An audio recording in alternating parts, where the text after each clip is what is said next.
It took almost 7 decades, but a local family is finally enjoying the company of a long-lost loved one. And it's all thanks to a change in state law that now allows adopted Rhode Islanders access to their birth certificates. Eyewitness News reporter Walt Buteau has more in this week's Street Story.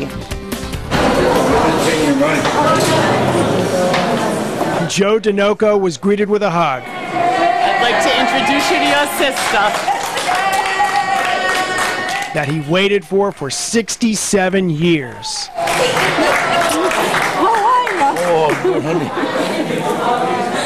Oh, my sister. Yep. But the time before the happy reunion was just as dramatic. This is my husband, How Scott. are you? Family he never met Hi, how are you? was meeting his family. This is Lonnie Dinoco. How are you? Too many things are going through my mind right now. He may turn around and just keep on going. Meanwhile, the daughter who helped him find them all offered the first hug right after Joe got off the plane. That's his father's side of the... His sister Tricia had already talked with Joe several times on the phone, and a street story sent to Southwest Airlines by Joe's daughter prompted a couple of free tickets to help him get here from Florida. But as he walked from the plane toward his newly found family, decades of wondering if this day would ever come froze Joe in his tracks.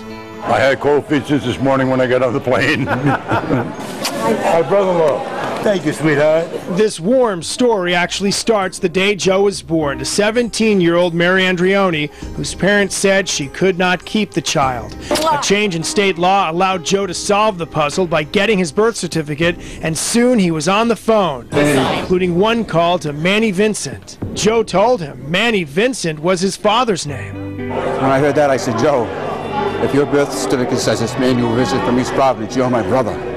And we both sort of broke down. And this is where the story takes yet another turn.